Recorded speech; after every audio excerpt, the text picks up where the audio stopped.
to play now. Put me in the game now. I came here to prove it, I'm ready to do it, I can't be afraid now. Put me on the stage now, I'm ready to rage now. I feel like an animal stuck in a cage and I'm ready to break out.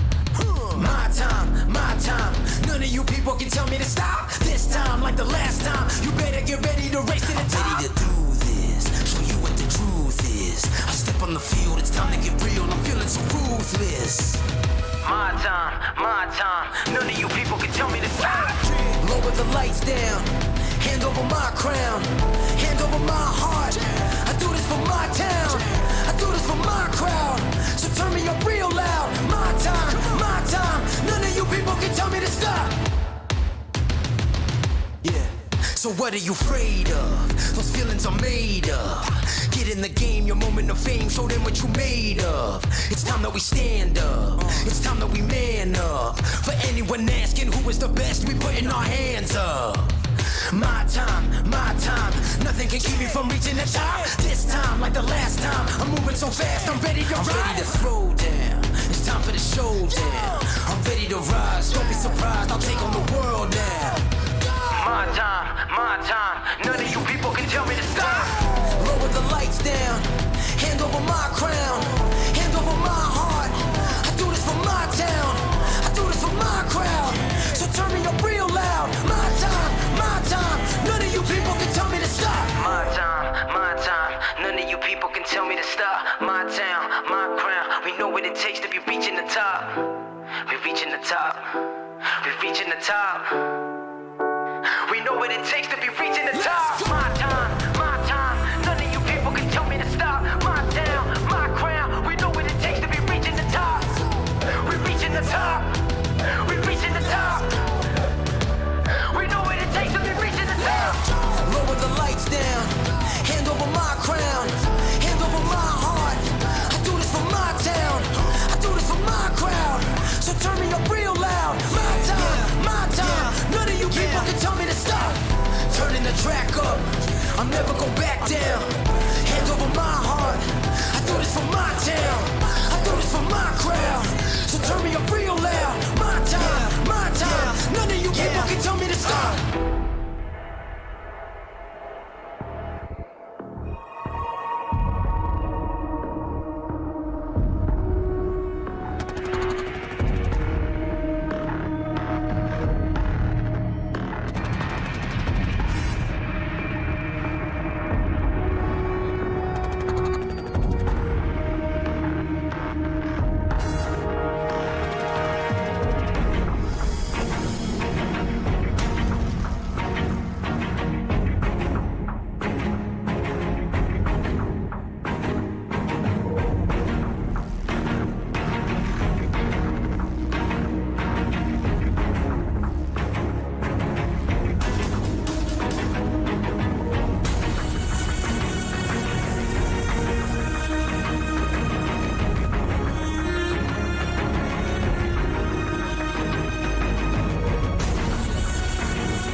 live from the virtual Talladega Superspeedway in Lincoln, Alabama. Welcome, sim racing fans, to the Miracle Project charity race live on Racecraft TV.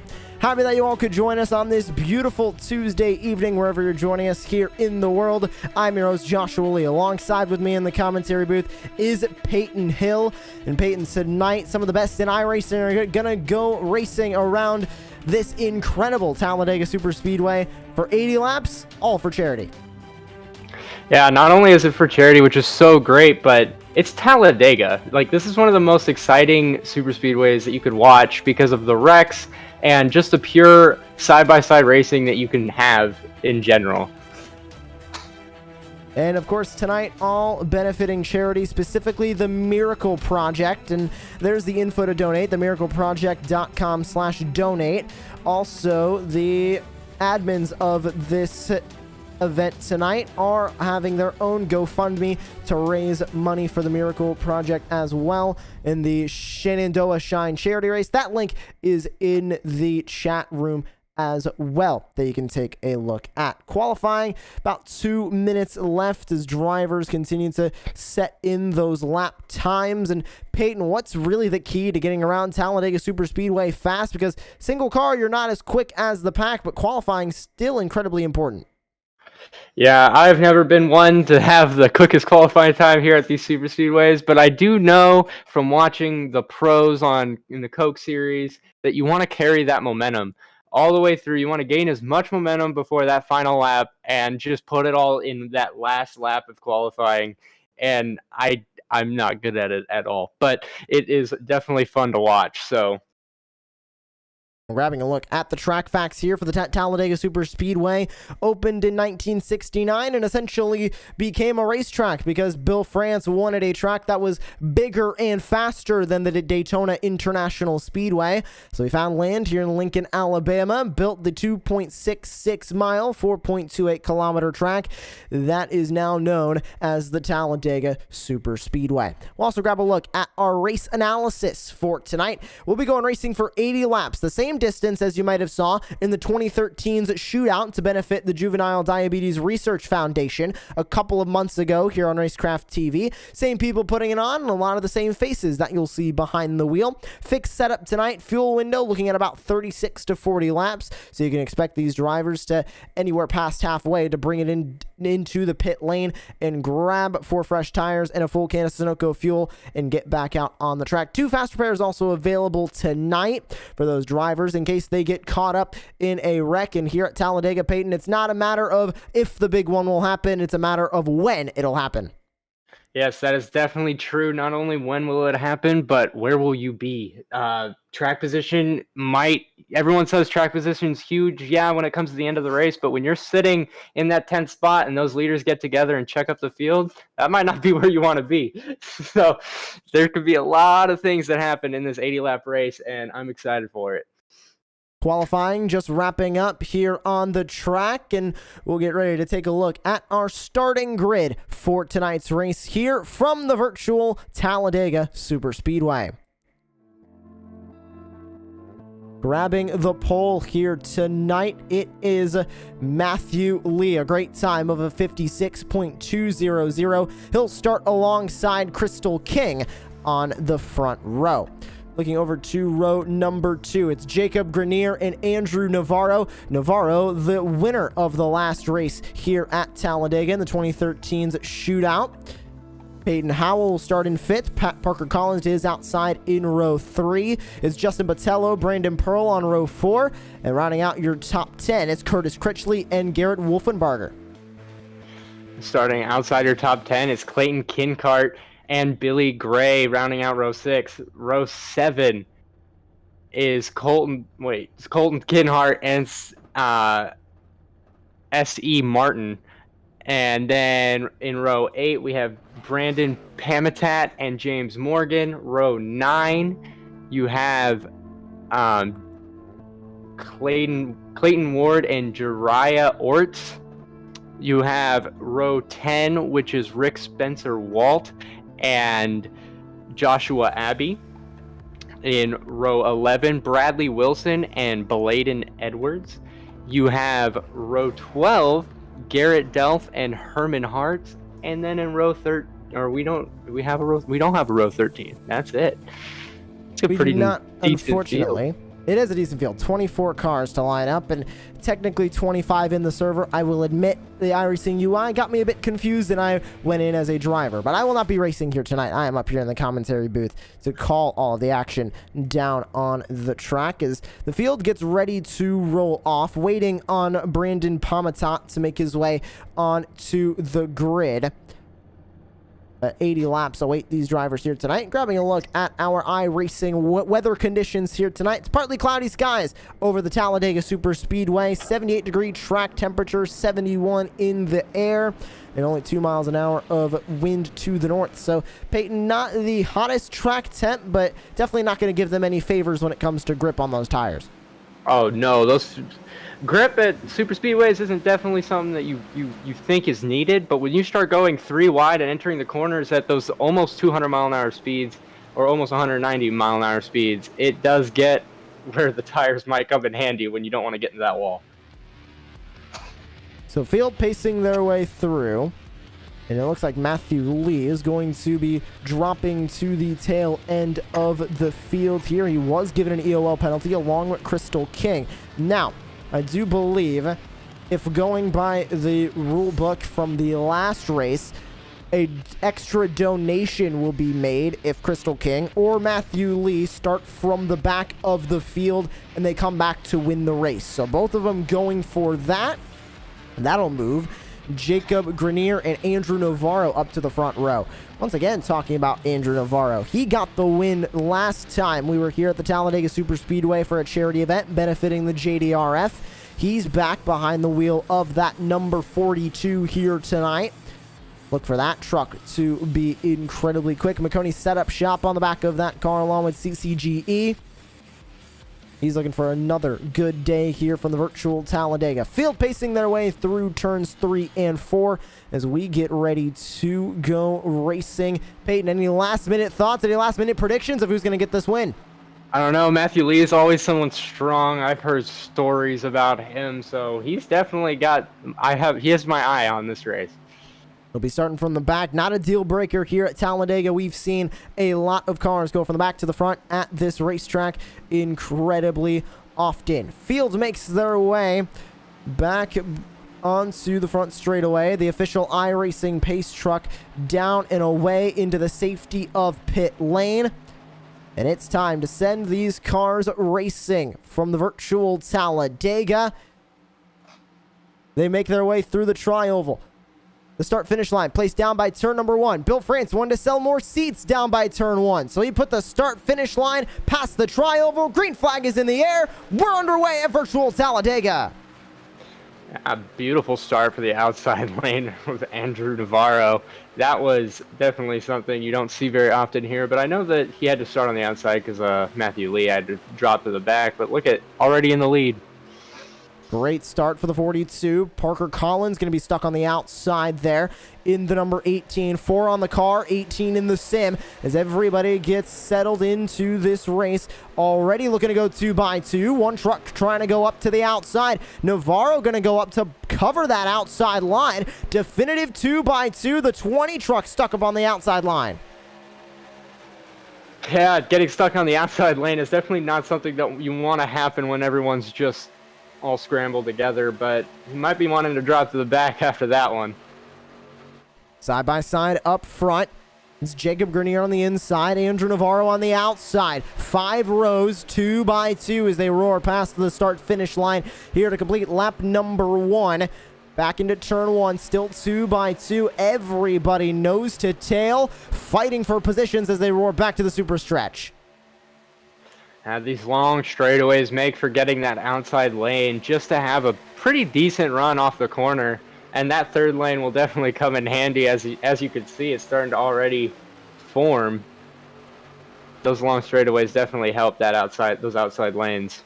Top two got clear of the inside. One car way down to the bottom of the racetrack. That's going to be the 18 of Parker Collins. Everybody scatters. Collins able to get back up on the racetrack, but up in front, it's still Navarro leading the way. Garrett Wolfenbarger in the 32, now all over his back bumper, pushing him sideways towards the back. Peyton Howell into the wall in the 71. Two cars also got into the grass. Not sure who they were. I believe it was the 9 of SC Martin getting into that one as well. A couple of damaged race cars. No caution on the racetrack. Yeah, that can definitely spread the field out, as you can see. But wow, they're having some more trouble down this back straightaway here, slamming into the wall in the outside lane. Looks to be saved. Man, these drivers definitely have some hands on that wheel to keep these cars straight. Wolfenbarger takes the lead on the inside line behind the wheel of the 32. They're side by side for second. Grenier and Navarro side by side behind them. It's Morgan and Critchley for that second row. Now side by side for the lead. Almost trying to make it 3 wide was the 4 of Jacob Grenier. He decided against it, but Navarro going to move down, take the lead in the number 42. Here comes a huge shove from the 51 of Bradley Wilson to the back bumper of the 43 of James Morgan. He's going to move his way up to the lead in turn 1. Yeah, Bradley Wilson's definitely someone that I've had my eye on from even the triple pulling truck series. Yeah, it might not seem like it, but he is definitely one that's always in it to win these races. So definitely someone to look out for. Once again, all over the back bumper of that lead car, the 42. It's Garrett Wolfenbarger in the 32. The 43 and the 51 hooked up well on the outside. Teammate to the number 51 up there on the outside as well. The double O of Brandon Pearl. Everybody still figuring out exactly what they've got under the hood of these trucks as they work through the tri-oval to complete 4 laps of the day and head on to lap number 5 of the day. The 43 takes the lead. Morgan going to move down to the bottom of the racetrack. Oh, that might have been a very good move for Bradley. It does seem that, hey, those cars match. It must be a team, right? Believe they are both teammates. Is the double O going to be shoving all over the back bumper of the 51. The 4 car of Parker Collins, Jacob Grenier, moves down to the bottom of the racetrack. He'll fade back out of line. Doesn't look like he has any damage to that machine. Just trying to get out of the madness and hopefully survive a couple more laps here as everybody gets dicey up front. The 43 of Morgan leading the way. We go on board with Navarro as he tries to chase him down on the back bumper. It's definitely hard with these trucks. You can't see very much when you're on the bumper of another car, so to even be that close. Oh, they're wrecking in the back too. Caution. Caution flag flies for the first time tonight. Looked to be Peyton Howell getting involved in this one to bring out the first yellow flag of the day. Took out some very good drivers, including Matthew Lee. Justin Botello was part of it. Oh, man. Huge damage for Matthew Lee. We'll go back in Racecraft TV replay, grab a look at this one. And it looks like the 04 got loose on the bottom of the racetrack or got tight. One of the two went flipping through the air. So did the 31 machine of Rick Spencer Waltz. Who did the 31 land on? That was... 3 wide and ran out of room there in the tri-oval. The 64 got involved. Justin Botello. Oh, that was Colton Kincard in the 63 who made contact with the 04 going through the tri-oval. There it is right there. Ran out of room. The 04 came up, slamming into the wall and spinning like a top through the air. Oh, no, that's not good for some of these pretty good drivers, especially for Matthew Lee. You definitely expect him to be very well, but hey, that's Talladega. It seems there's always some sort of big one. Even though it's a few cars, it definitely takes out a lot of cars. Well, Andrew Navarro is going to lead the way, and we mentioned Matthew Lee, who got involved in that incident, started on the pole. Technically, he qualified on the pole, moved to the back as a part of a challenge to get more money onto the Miracle Project, and he ended up wrecked out and in the pit lane.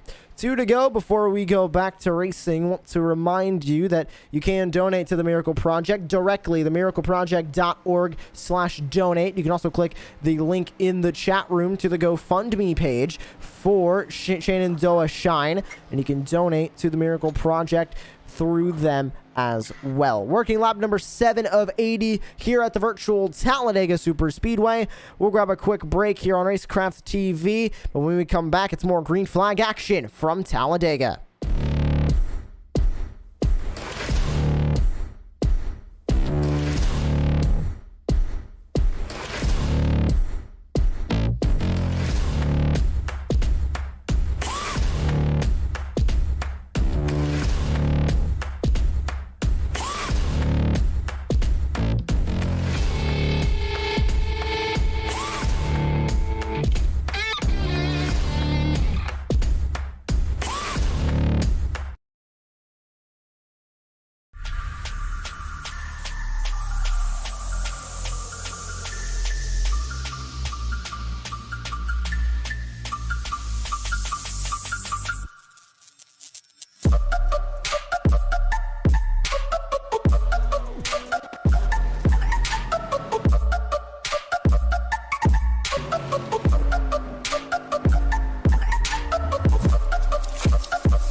Welcome back to the virtual Talladega Super Speedway. You're tuning in to the Miracle Project charity event live here on Racecraft TV. Working our way on to lap number 8 of 80 here tonight. Lights go out on top of the iRacing pace truck, and we get ready to go back to racing.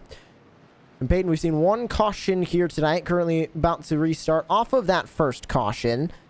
And only a handful of trucks were involved in that first incident. I believe the total was around 4 involved in that first caution. So that big one hasn't struck yet. And we saw a lot of racing up here at the front that ultimately ended up clean. So these drivers are feeling rather confident out there. Yeah, the driver, when you do avoid a wreck, I know your confidence definitely grows.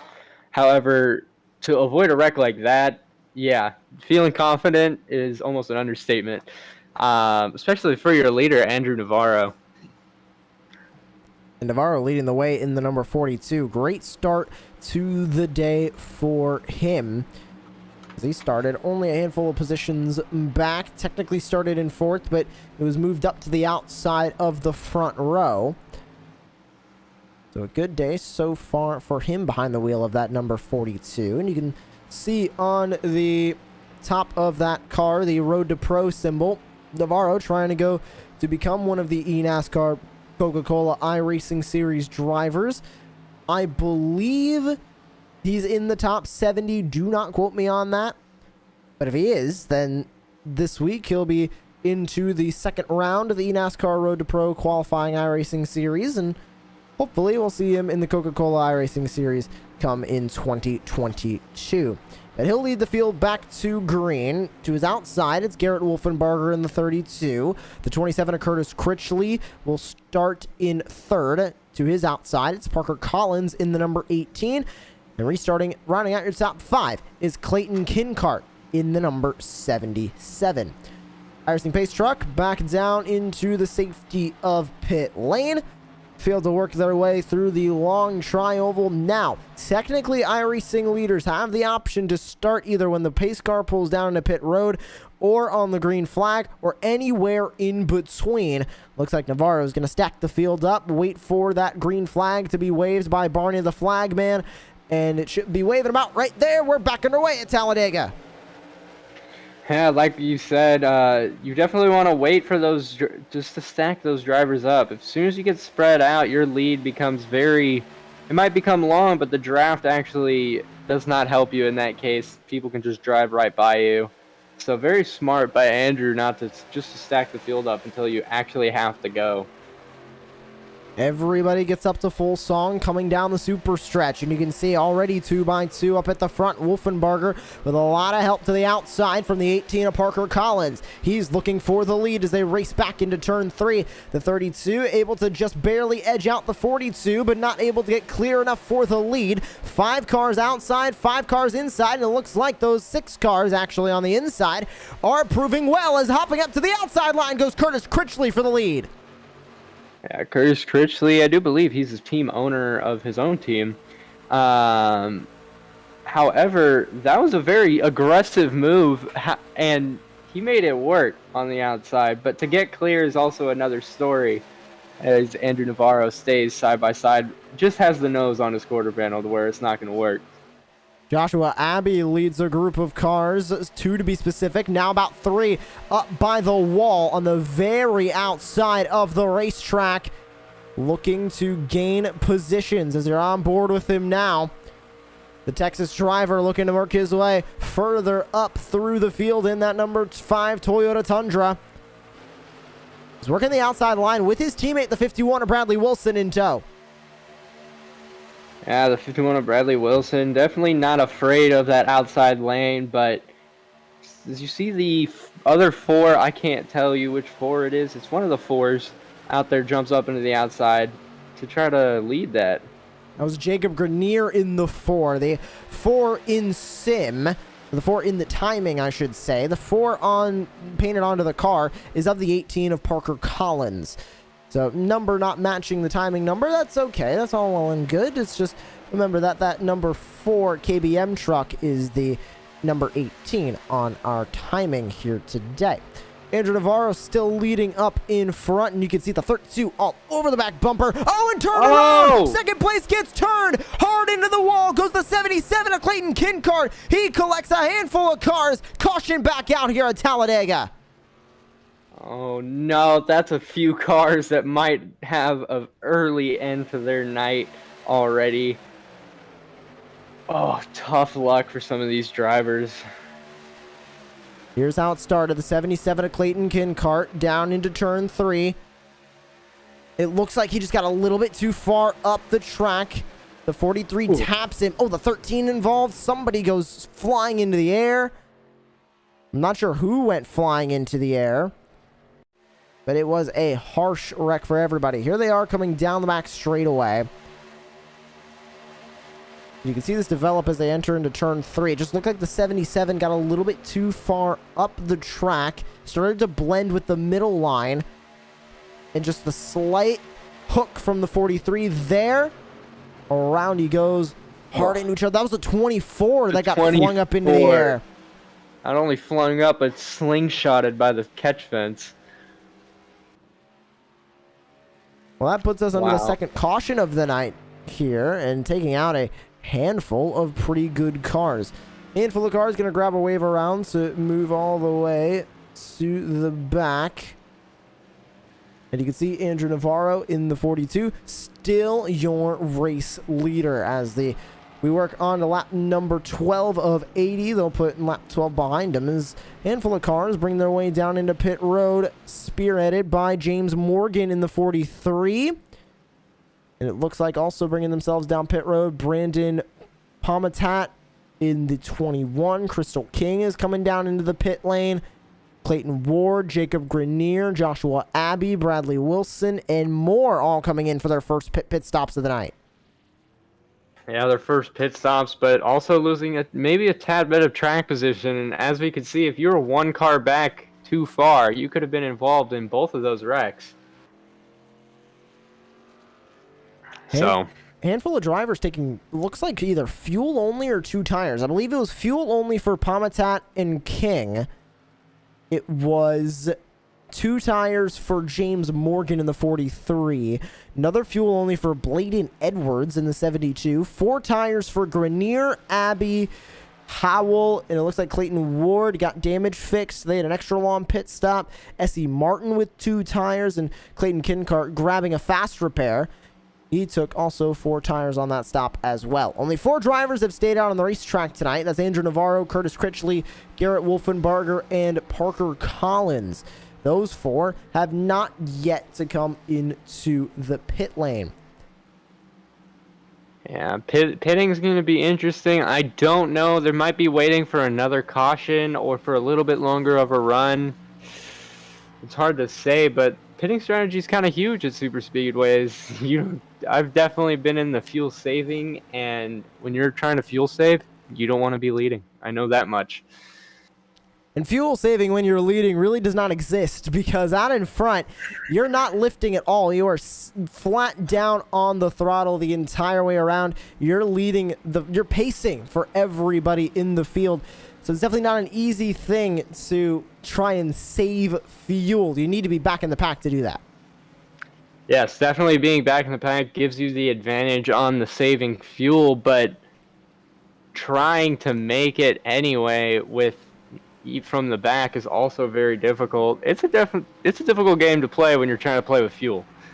But this pitting strategy, I'm curious to see if it's going to work out for Andrew.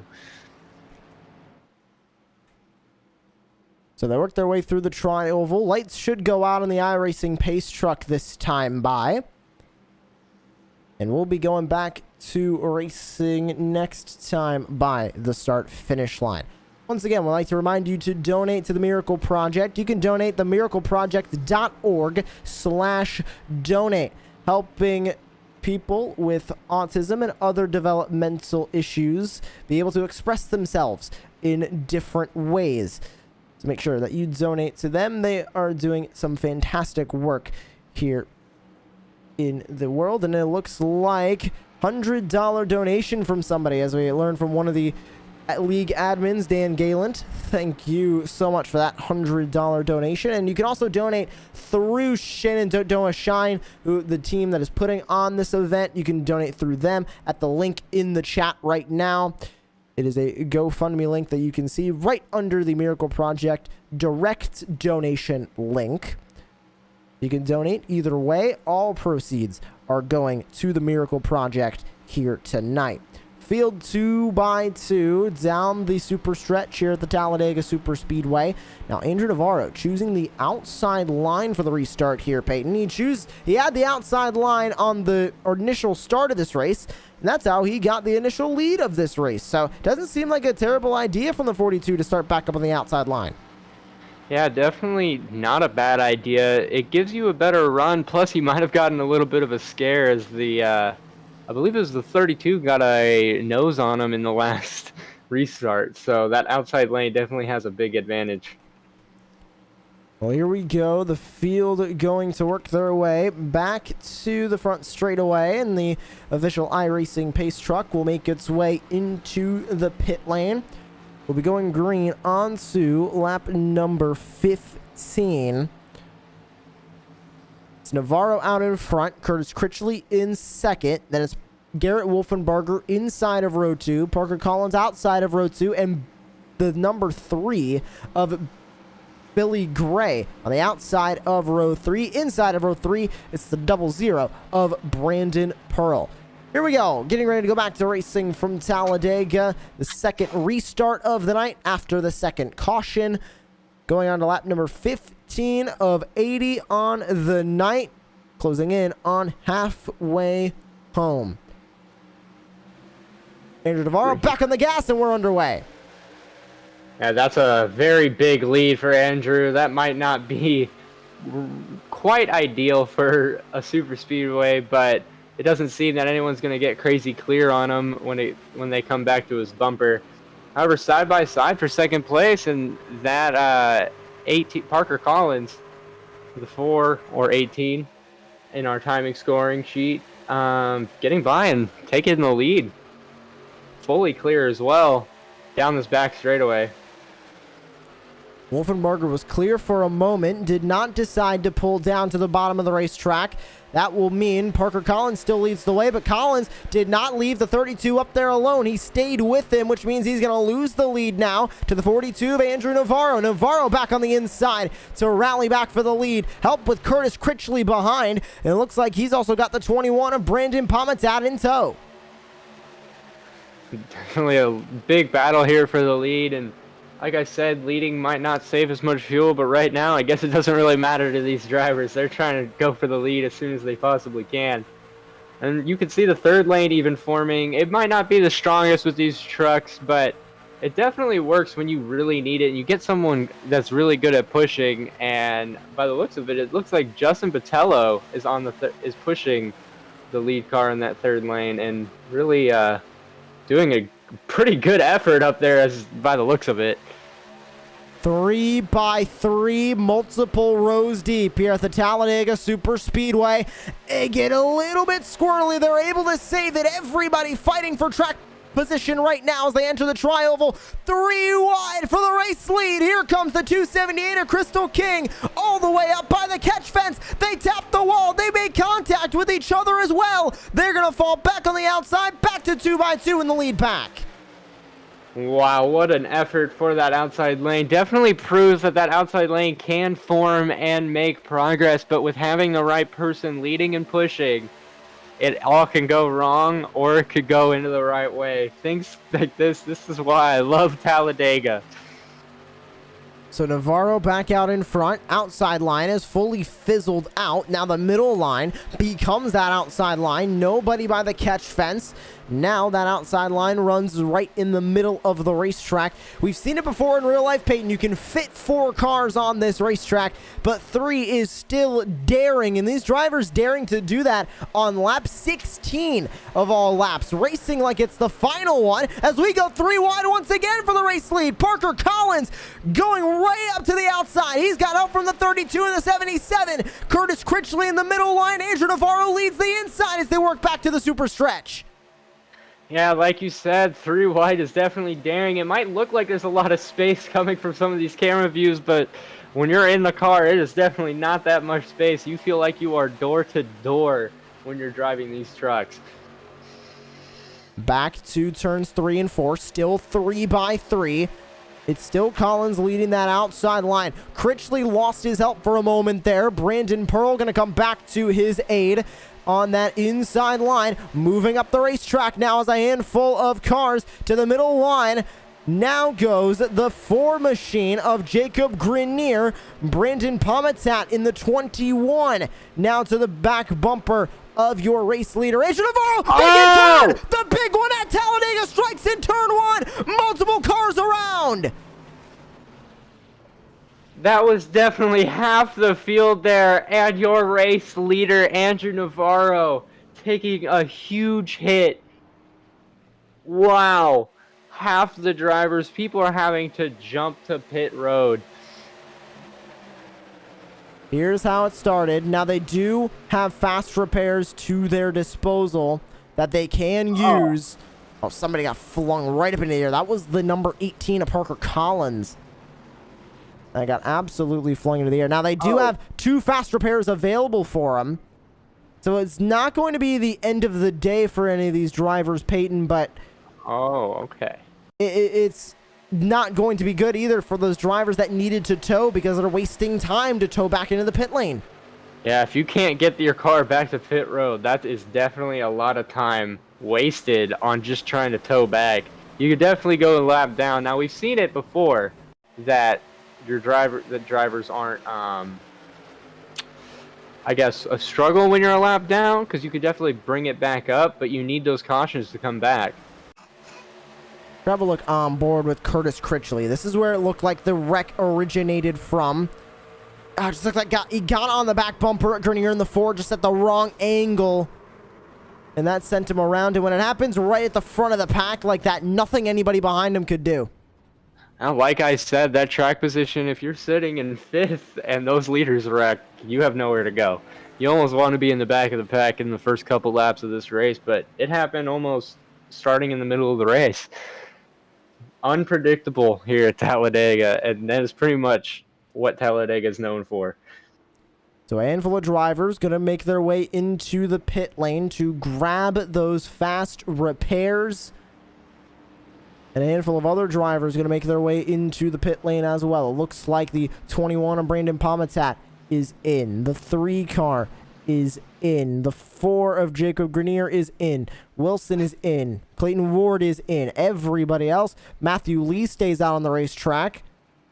Oh, yes. Track like, position for Matthew Lee. And it looks like along with the 24 machine stays out on the racetrack as well. But that's going to put us under the caution for the third time tonight. 2 laps until these drivers go back to green.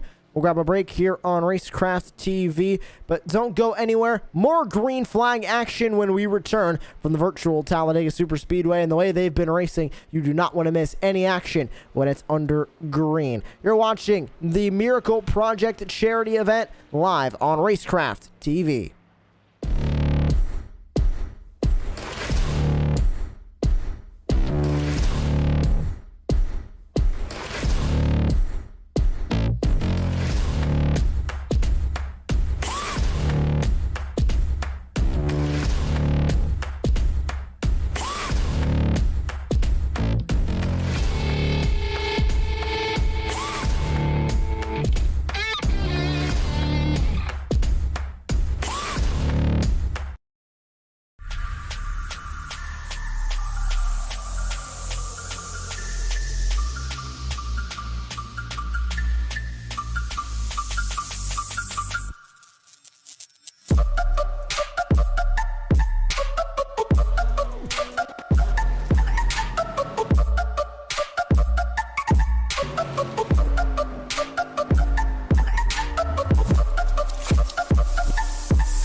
Welcome back to the virtual Talladega Superspeedway. You're tuning in to Racecraft TV's coverage of the Miracle Project charity event live here on Racecraft TV. We're glad all of you could join us here on this wonderful Tuesday evening, wherever you're tuning in around the world. We thank you for tuning in here on Racecraft TV. And remember, you can donate to the Miracle Project, themiracleproject.org/donate. And also grab that link in the chat to donate to the Shenandoah Shines Fund for the Miracle Project. You can find that in the chat room. It is the GoFundMe link that you can find up there. And we now are getting ready to go back to racing here at the Talladega Superspeedway. Peyton, these drivers have been getting very, very aggressive when it comes to the racing here. They've been 3 wide multiple times and multiple rows deep. Do you think now after the big one and a majority of the drivers using up one of their faster pairs that they're going to start to calm themselves down? I don't know. With any type of faster pairs, you definitely drive a little bit more aggressive because you know it's there. You might not go a lap down, and as you see the pace car already go off, but it's a long ways to this first checkered flag, so I don't think we're going to see much change. Well, the field 2x2 ready to grab that green flag once again, and on the power goes the 04 of Matthew Lee side by side with Rick Spencer Walton, the 31, as they lead the field back into turn 1. Back into turn 1. Oh, wow. Look at... Someone's already stuck on the apron there. That was a little sketchy. But a pretty decent gap and spread of this field already here in turns 1 and 2, going down this super stretch right here. Seems to have calmed down. I might have been wrong. We'll see as the field gets up to full song, full speed, coming down the back straightaway. Only drivers out of that wreck who are now multiple laps down is Parker Collins and Joshua Abbey and Clayton Kincart, all 2 laps down after having to tow back into the pit lane and grab repairs as well. Only 3 drivers have used both of their fast repairs tonight, one being Peyton Howell, the other being Herman Hart, and the last one being Clayton Kincart. One driver loose in the middle of the pack, that's Brandon Pometat in the number 21. Still 3 wide, they go. The 77 trying to cover up the spot on the 3, close to contact. The 3's gonna have to go way down to the bottom of the racetrack. That's Billy Gray to avoid the accident. Yeah, Billy Gray had some good driving right there trying to avoid it, but wow, what a chaotic little mid-pack battle going on right there, trying to get back to the front. As much as you see these drivers 2 wide, 3 wide, yeah, you might be 3 rows back from the lead, but you're sitting so far back when it comes to the scoring. So these 2 wide actions are actually kind of insane. Leading that outside line, it's the 43 of James Morgan. Inside line, it's the 31 of Rick Spencer Walt. How long until they go back to 3 wide action? Side by side now for the race lead. It's Curtis Critchley on the back bumper. The 43 of James Morgan looking to return to the lead. Not only return to the lead, but just Rick Spencer Walt has actually put on a pretty big effort to get up there, up 18 positions from when he started, which is not crazy here at Talladega, but it's kind of good. And look at Matthew Lee pushing himself into, getting himself up into the lead with the help. Great day for Matthew Lee currently here on the racetrack. Yeah, it was definitely unfortunate when he had to jump to the pit lane in that first caution, but look at, he's back into the lead and still someone to look out for. Critchley made another look up to the outside, looking to start that 3rd line back up. He decided against it. Look who's up there, though. It's the 42. Andrew Navarro looking to come back to the lead. He's trying that outside line. Nobody brave enough to go with him yet. Still 2x2 through this lead pack. Morgan trying to take the lead on the outside. Matthew Lee trying to hold it in the 04 on the inside as they work back to the super stretch. Still 2x2, roughly about 6 rows deep. One car has to jump out of the pack. That's the 21 of Brandon Pometat. Very close call there, but that 3rd lane starting to form just a little bit. I think Andrew Navarro definitely went for it a little too early, but now starting to form. Might be a good idea to hop up there and give him some help. Now, the lead car in that outside pack is the 18 of Parker Collins. He is currently 2 laps down on the racetrack, so he is not racing anybody in this main pack. The driver that's giving him a shove in the middle of the line, getting loose, is the 00 of Brandon Pearl. They're able to save it, keep it green, but everybody getting loose. The 4 gets turned. The 18 of Parker Collins into the air. Goes the 00 Brandon Pearl, and the caution comes back out. Another big one here again at Talladega. Talladega never seems to disappoint, but those drivers that could even get through that, wow, congratulations to them, because I didn't see much of it. A lot of cars just tumbling through. So it looked like it started with the 00 getting loose there. But then up front, the 51 of Bradley Wilson gets on the back bumper of Collins in just the worst way he possibly could right there. And that spins Collins, sends Wilson up into the air. Wilson's still rolling. And it looks like Critchley got involved. The 00 got damage. One other driver got sent down into the grass. That was definitely a chain reaction wreck.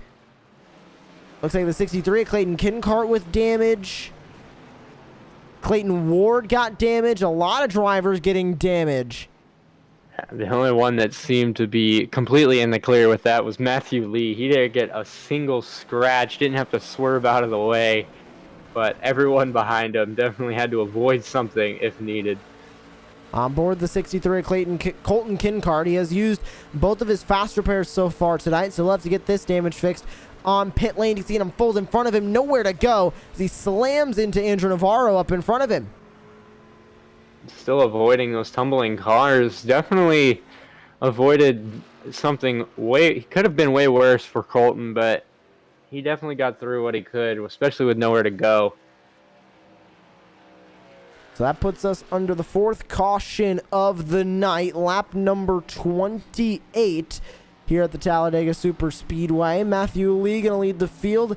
Looks like onto pit road as Garrett Wolfenbarger follows him in the 32. Will anybody behind him come in? Billy Gray in the 3 stays out. He'll assume the lead. Colton Kincart stays out on the racetrack as well in the 63. Bladen Edwards stays out in the 72. It looks like everybody else down from there into the pit lane. Jariah Orts stays on the racetrack. But everybody else into the pit lane for 4 fresh Goodyear tires, and for a lot of them, a fast repair as well to get back out on the racetrack. Yeah, some might need a fast repair, but it was almost a race off of pit road there. Matthew Lee still led the field off of pit road, and now he's starting a little bit further back and probably hoping not to see something like that again. But the fuel is definitely necessary, so let's see how this is going to play out. We'll bring back up our Racecraft TV race analysis for tonight, and you can see that fuel window 36 to 40 laps here at Talladega. Peyton, they're not good to the end on fuel just yet, but it will help them out, especially if we get a long green flag run here. They're going to be in a better spot to maybe hopefully save a little bit of fuel or just hope for another caution past halfway, so they're going to be good to the end. Yeah, definitely hoping for a caution's kind of the thing you want to do, but unless you're leading and you know how to green flag pit, I mean, coming from my perspective, I don't really like green flag pitting when I'm a driver, but I love seeing it, so I think we should go. I want to see that green flag pit stop, but hoping for a caution is definitely ideal, just so that no one really gets shuffled around too much, and you can't get really in a bad spot, I guess. Pacing our way across the start-finish line this time to head on to lap number 30. We'll be going back to racing with exactly 50 laps to go here from the virtual Talladega Super Speedway. Make sure that you are donating to the charity that every driver in the field is racing for tonight, the Miracle Project.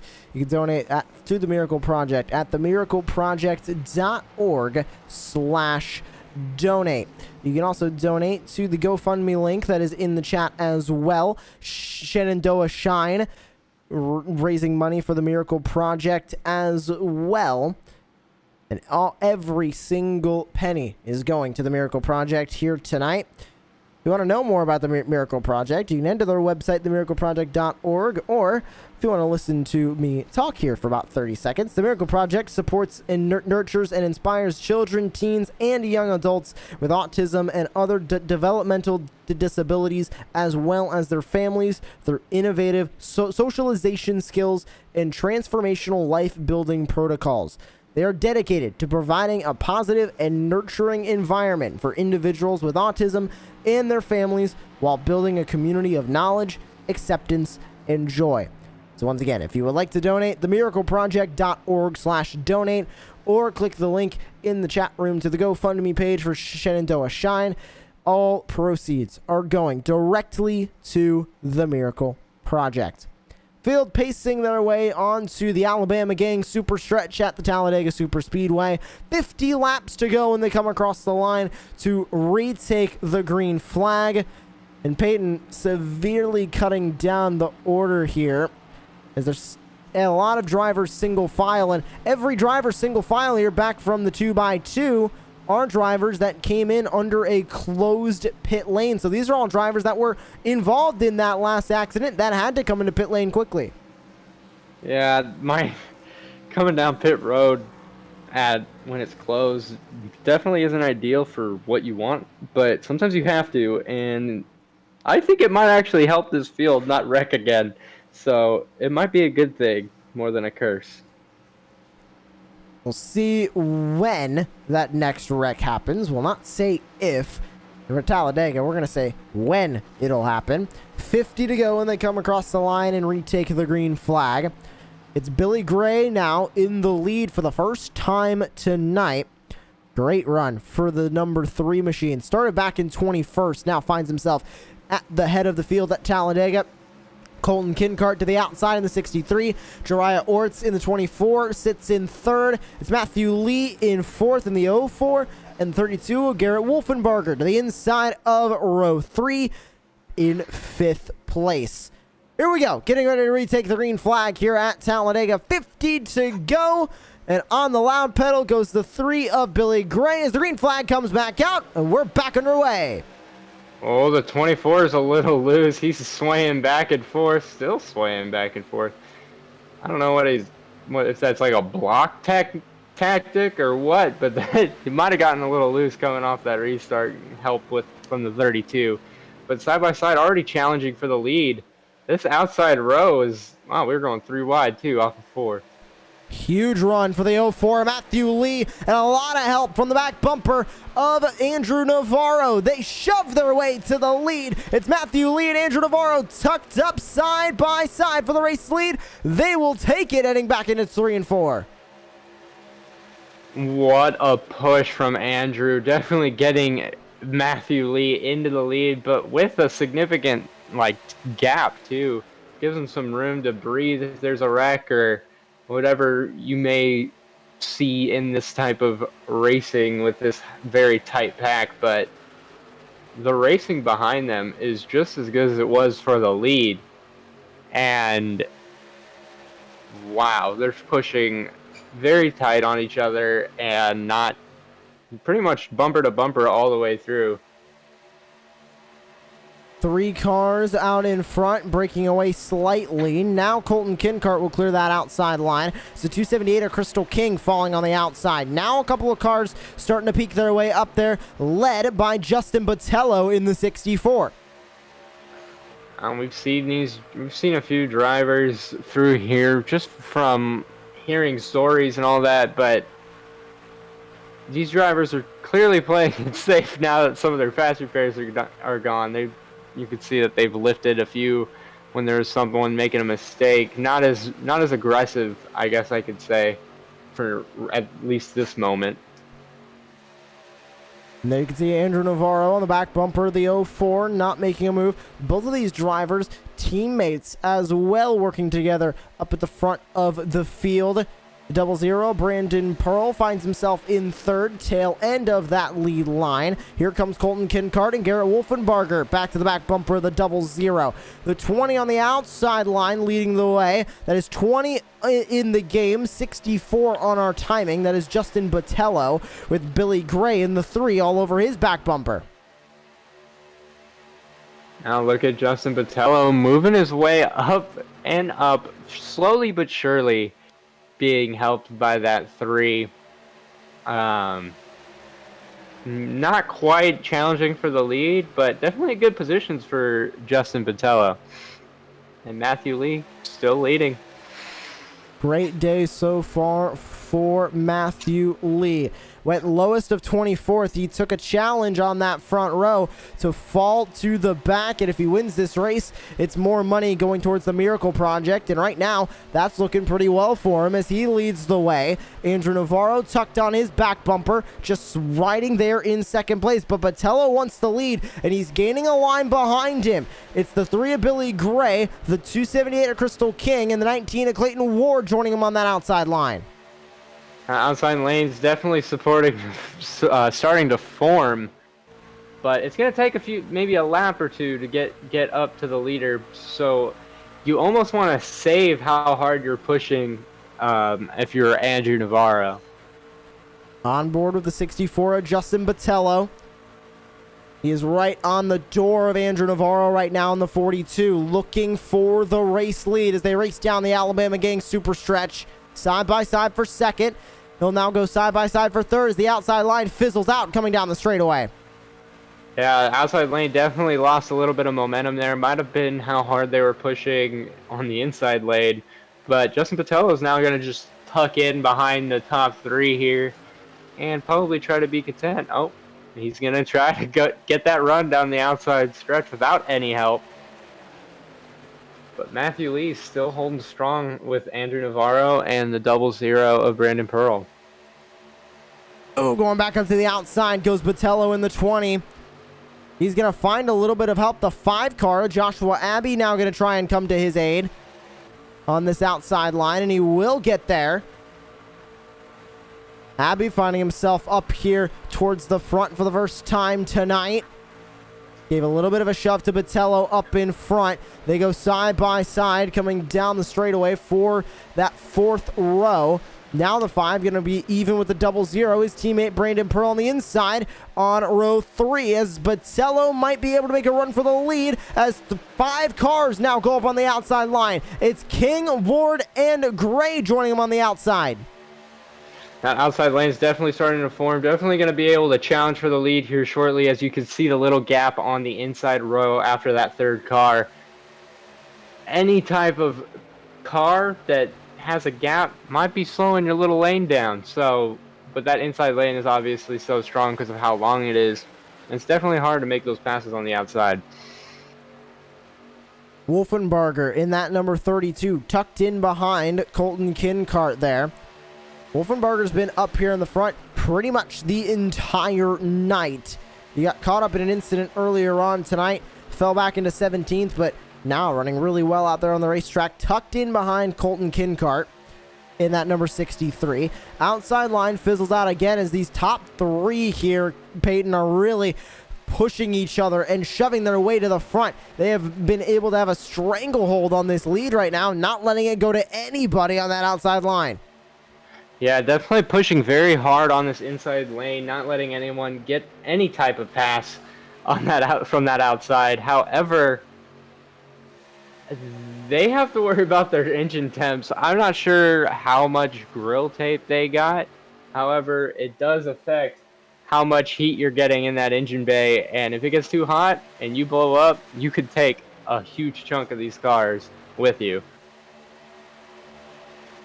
Gotta make sure those engine temps are getting their way at least lower than they really should be to be blowing up, and that could up also taking some grill tape off during the cautions and making sure those engines can breathe. And it looks like a lot of drivers making sure they're doing that, swerving in and out of the lane slightly to make sure that those grills are getting a lot of open air to them. 4 cars now on the outside line, spearheaded by Justin Botello. The 5 of Joshua Abbey sits there in 2nd place on the outside line. Just know where that outside line can go. They cannot get even with your race leaders. Those 3 leaders are pulling away from the rest of the pack now by about 2 truck lengths.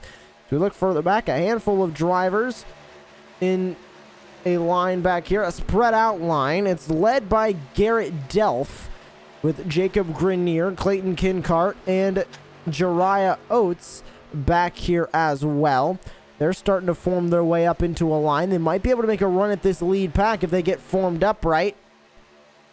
But out in front, it's still the 04 Matthew Lee in that inside line, proving to be dominant now as we'll come across the line to head on to lap number 40 here at Talladega. Lap 40 is that, like you from the race info, that is your pretty much when you're open to pit and make it to the end. So now, I'm not saying that people are going to go down pit road now, because you definitely want to go with the group and when your truck is out of fuel. But shooting for that caution might be the goal right now. However, if someone pits, they could probably make it to the end. You can see on our timing tower, left side of your screen, everybody's stints out there on the racetrack. Basically, laps since the last time they hit pit road. Down in the bottom, Clayton Kincart in the 77, longest stint on the racetrack. He has 21 laps. Majority of the field on 11 or 12. There's 119 from Orts 20 laps from Gray, 20 laps from the other Kincart up at the front. That's Colton Kincart in the 63. So majority of the field still can hold it out on the racetrack for a little bit more. They don't need to come in down into pit road yet. Expecting some drivers maybe in about 20 laps or so if we don't see a caution to start to make their way into the pit lane. As the top four clear the outside, Botello's still trying to make something happen up there, just not enough juice on that outside line to make it work just yet, as we are over halfway done. And now that we're halfway, it definitely starts getting the pressure. You definitely start to feel the pressure, at least, especially if you're the leader or anyone in a position to where you can get into the lead. And everyone's definitely working as hard as they possibly can to make it to the front. Especially that 20 and 5 car right there. Or the 64 of Justin Botello. It's 4 cars up there on the outside. It's been the same 4 cars. Now joining him up there looks to be the 13 machine of Garrett Delph. And that back line that we saw spread out as everybody's squirrely here up at the front, they've really caught up, and this lead pack is going to gain a handful more of race cars as they race back into turn number 3. Speeds still starting to climb their way up. 186 miles an hour from your race leader as they entered the corner. That back straggle of cars are starting to form up and work their way up into this lead pack. Would not be surprised if we see this lead pack grow by about 5 or 6 race trucks as they race back to the start-finish line. We've seen how strong that outside line can be, but I've said it for myself and I've heard it from others. You're only as strong as your pusher at super speedways. And if you, like, as we can see, the 5 car behind Justin Botello is a little squirrely coming off of some corners, maybe a little bit scared from turning the other car, but we've seen people turn each other coming off of going into corners, so I don't doubt why that's even the case. But if you want to get to the front, you can't be scared to wreck, and sadly I think it could be affecting you. They race their way back to the front straightaway. Matthew Lee will lead another lap here, and like you mentioned, that 5 just not able to give a good shove to Botello up there. We're really seeing that Navarro was able to really get hooked up with his team and down he spins him. Like I said, you can't be scared to turn him, but sure enough, he turned him. Oh man, I feel like I'm the cause of that. The commentator's curse might have just struck here. Here's the replay. He was really starting to shove him, but he got too far up on the outside, maybe trying to get some air into that grill. Slams into a handful of other cars, and more cars started to pile in back from there. Oh, one driver involved in this one, I saw him, the 63 of Colton Kincart. He is out of fast repairs. He gets slammed by the 5 right there. Oh man. Out of fast repair. Oh, and gets turned by the 32. Did he save it? He saved it. We're good. Handful of other drivers involved further back in here as well. The 18 of Parker Collins was involved in this one, and I'm wondering if it was a separate incident. It was. The 88 in game. That is a different driver. I believe that is. I believe that's Brandon Pomatat. It is the 21 of Brandon Pomatat. Slowed up and nowhere for Parker Collins to go. He stayed in the gas, and that led to that incident further back. But now, as the field catches their way back up to the base truck, Peyton, pitting now means they're completely good to the end, assuming they don't get caught up in a wreck and get any more damage. I'm expecting a very busy pit lane when they come across to the start-finish line. Very busy pit lane, but you might see some drivers going fuel only, maybe right sides only, trying to get that extra position, because right now that track position is going to come in handy because we're winding down to the end of this race. If you're good to go, you don't have to pit. You don't have to worry about anything other than trying to get your track position. So here they go. Your leader down pit road, leading the almost probably the entire field down pit lane. Let's see if he can if he can hang on to it, I guess.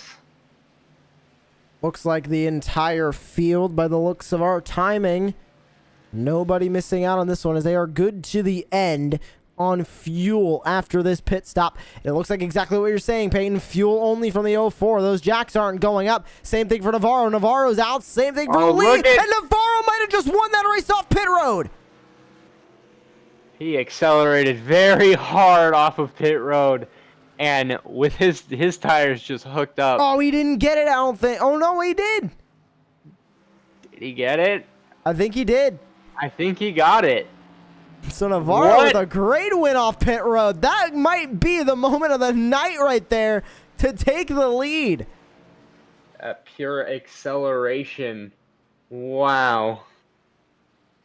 So that's going to put Navarro back in control of this field at the lead.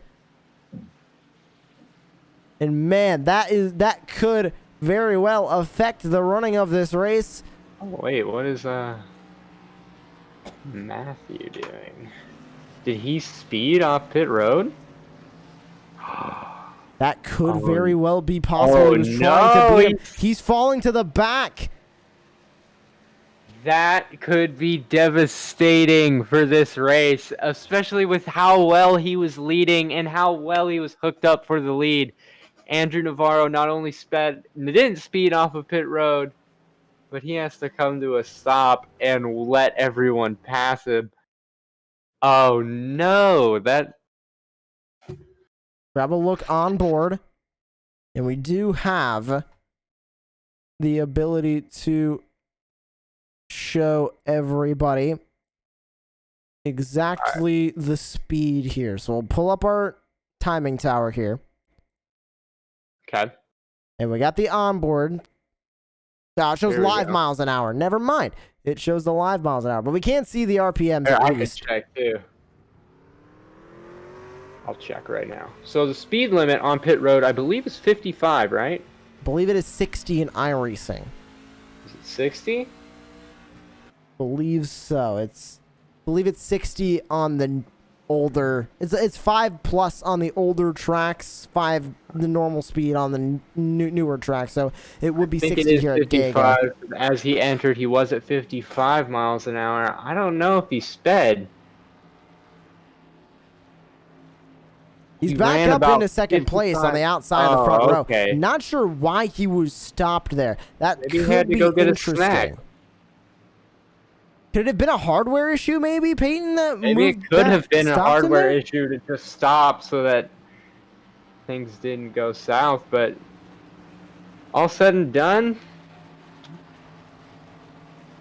he's in second. So I guess we'll see. Maybe we'll have to ask him at some point. But wow, that's my heart dropped for him. I was. Well, that now will move us back behind the iRacing pace truck and back to 1 to go before we go back to racing in now the latter half of this race. We'll be going green on to lap number 48 of the night. Little more than 30 to go, 33 to be specific. And we get ready to go back to racing.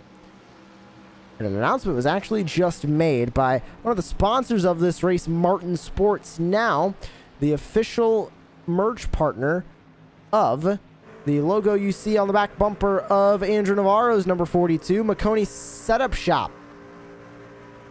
Jeff McConey and the crew over at McConey Setup Shop always builds fantastic setups. And now you can get some fantastic merch as well from them, courtesy of the logo you see in the bottom left-hand corner of your screen right now, Martin Sports. And check out all the sponsors here today.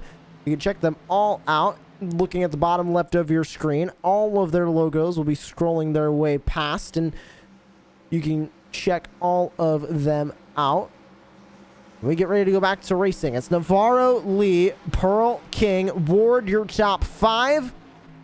Side by side, 2 by 2, multiple rows deep as the pace truck pulls down into the pit lane.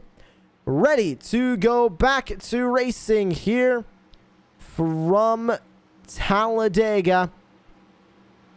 Navarro in control of the field, and he's back on the lap pedal. Matthew Lee with a great start, but he might have jumped it. Oh, I don't know if he got the green flag before he was in front. I know that is definitely valid.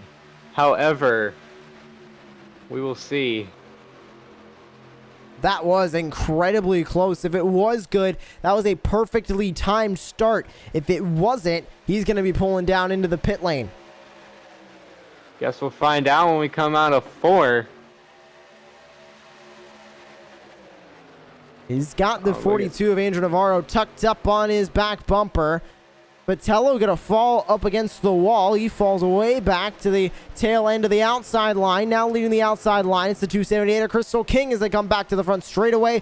The 04 stays on the racetrack. Doesn't look like a penalty for him. Wow, what a start from Matthew Lee. He definitely timed that perfect. Saw those... I wouldn't even call it timing. That reaction time was insane.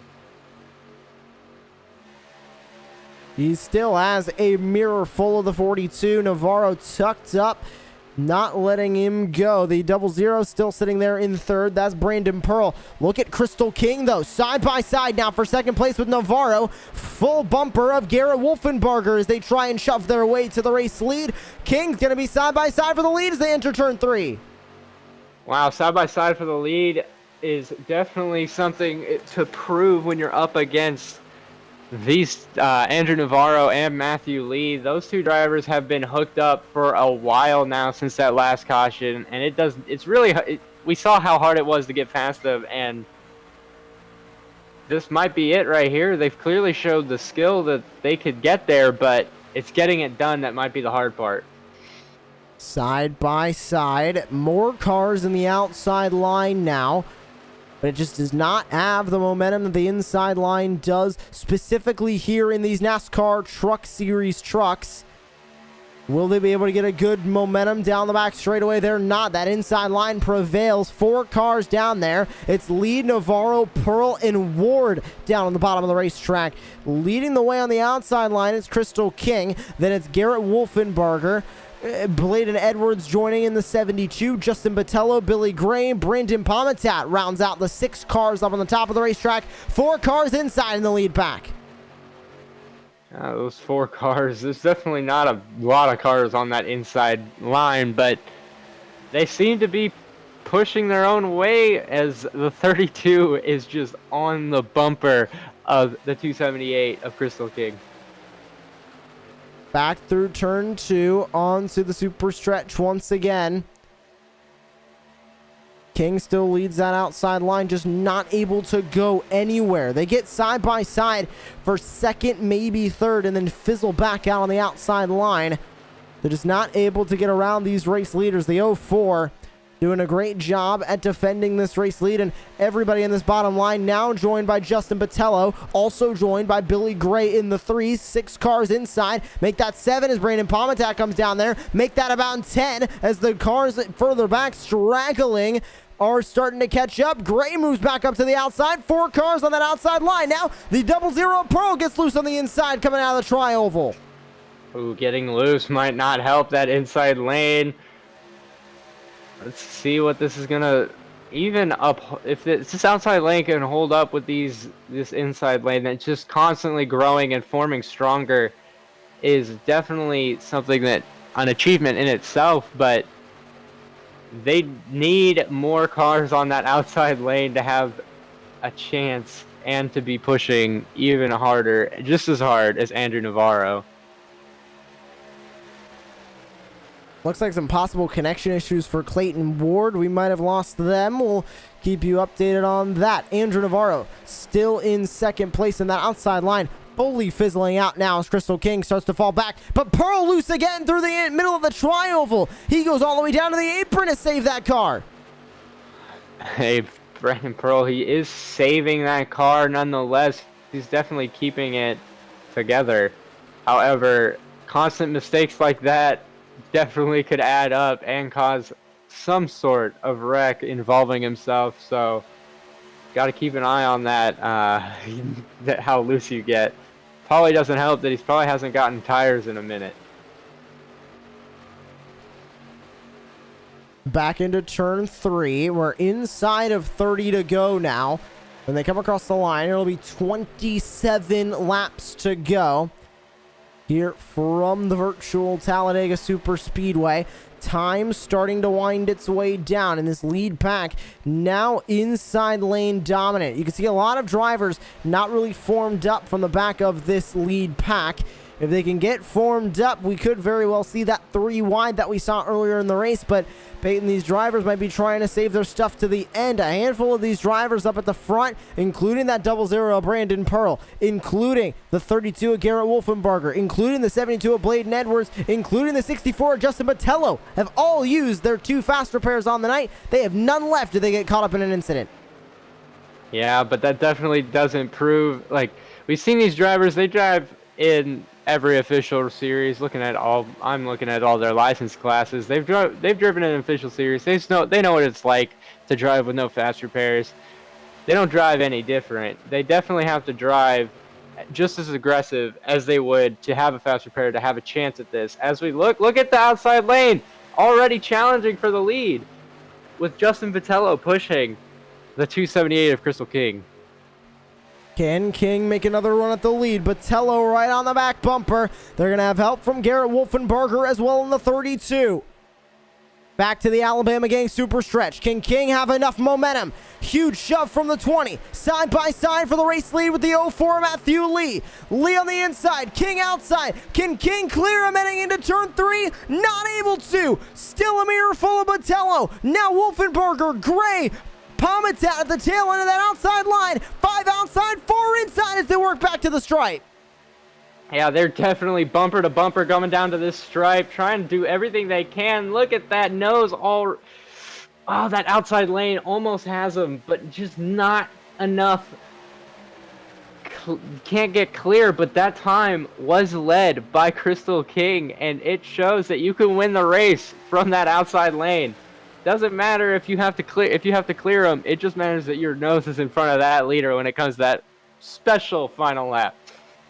Huge shove on that outside from Justin Botello, really helping them out. The 32 of Garrett Wolfenbarger sits there. Oh! Now 3 wide. Botello goes way up the track. The 278 tried to move down. He got blocked by the 04. Now the 20 going to get shuffled back. That's Botello falling all the way to the tail end of this line. He'll tuck in 4th on the outside. Gray moves back to the inside. That is something you wanted Pearl to moved up see. to the outside. Coming down to these final 25 laps, this is going to be almost just do whatever you can to not only survive but to win this race. You do not want to lose it when you're this close, especially if you're the 00 of Brandon Pearl or the 278 of Crystal King. Back down the super stretch, the 00 trying to get a good shove. He's got King behind him. Lap traffic up ahead. That could cause a few things. Back into turn 3. Now, when they catch that lap traffic is going to be important, and really what happens when they do catch it. It's the 24 machine of Jariah Ortis. They go right on by safely. Trial. Luckily, it was in the tri-oval where there's plenty of room, but look at how hard they're pinching down on, almost down to the apron there. Matthew Lee still leads the way ahead of Navarro. Bladen Edwards pulled down to the bottom of the racetrack in the 72. Good day for Bladen Edwards today. Started back in 22nd, up to 3rd. Great day for them so far. 18 spots gained on the day. Similar story for Billy Gray. 4th on the inside line there. They started in 12th, up 7 spots from where they originally started the night. Good day for the 3. Outside line starting to rally back. Brandon Pearl leads the way. Crystal King, 2nd place on that outside line. Garrett Wolfenbarger rounds out the 3 cars on the outside. They've got good momentum, though. They're side by side for 2nd place with Navarro. Can they get up to your leader, the 04 Matthew Lee? 04 Matthew Lee and Andrew Navarro have been pretty on point with how well they're pushing and not letting anyone pass and keeping their temps cool enough to where they could still push as hard as they can. But this is the most challenge that I feel like they've gotten all night, especially leading down to the end of this race. And it's getting exciting as the double zero is starting to get to the wheel well of Matthew Lee. 21 laps to go, and they come back across the start-finish line, side by side for the race lead. Pearl even with the 04 Matthew Lee, trying to take that lead for the first time tonight is the double zero. Still side by side, 5 cars outside, 4 cars inside as Palmitat moves up to the outside. Patello's with them, Wolfenberger's with them, King is with them, and Pearl leads the way, trying to get up to the 04, not able to do it at the stripe. Time is definitely ticking for these drivers trying to hold the lead or trying to get the lead. You do not have a lot of time to make these passes, but when you do have the time, you have to make it as soon as you possibly can, and that's what the double zero of Brandon Pearl is doing. He has held just barely not clear at some points, and at other points he is door to door, not giving up that outside lane. Not giving it up indeed. Inside line starting to form back up. You can see stragglers further back. Not going to move the camera because we want to stay on this battle for the lead, but you can see those stragglers starting to form up on the inside line. They might be able to form a third lineup on the top of the racetrack if they start trying here with 20 to go. Patello moves back up to the top of the racetrack, basically just letting Palmitat by. Patello moves to the bottom of the racetrack now, as Pearl still leads the outside line, side by side. Navarro maybe tried to look up there, but the double zero was in there just in the nick of time. That's going to keep Navarro down on the bottom of the racetrack.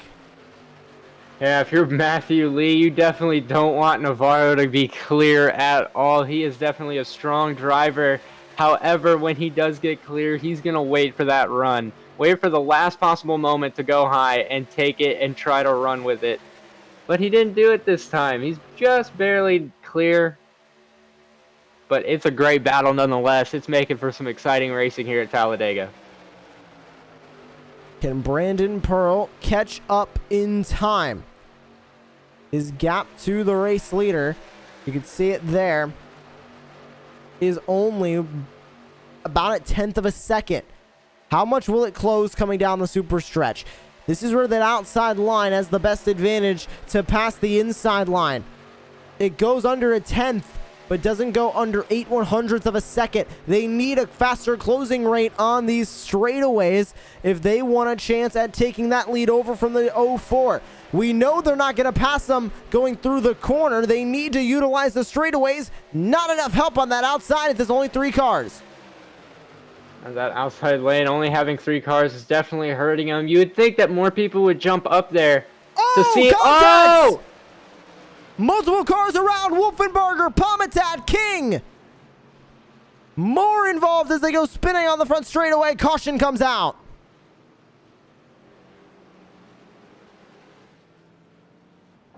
Crystal King in the 278 involved in this one. It looked like it started with them as well. See what happened? They might have been just impatient, not patient. Oh no! That was Billy Gray in the 3. Came up into the 278 of King. 278 of King doesn't seem to have a lot of damage there, but definitely a lot of positions lost. And track position with the last 20 laps is definitely important. You can see right here, the 3 of Billy Gray. I don't blame him. He was following the 72 of Blade and Edwards.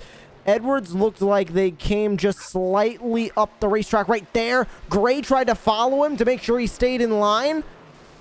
And that led to this chain reaction wreck. 5 or 6 cars involved in this one. Now the fight for the lead is definitely going to be even more important, but the drivers that were involved in that wreck is just insane. Now, the driver in second place at the moment of caution, the double zero of Brandon Pearl. That's going to be huge for the double zero as they'll be starting either first on the inside line if the 04 chooses the outside, or first on the outside line. So he might have a better opportunity of getting past the 04 because he'll have an entire line formed up behind him on the double file restart. And that moves Navarro back into 3rd place. Grenier 4th, Garrett Dell 5th, assuming nobody comes down into the pit lane here. Yeah, I'm sure a few people might have to come down to pit road from that wreck, but none of the leaders, I don't think. There was a lot of cars involved with that wreck. Here they come onto the front straightaway. Who will make their way into the pit lane? If anybody. The 04 going to lead the entire field down. So it looks like they want some fresh tires and possibly a top off of fuel to make sure they're good to the end, including any overtime we might see. That is everybody in. First car staying out is Bradley Wilson in the 51. He's the first car to stay out, and he's grabbing the wave around. Oh, he's grabbing the wave around. It was a lap down.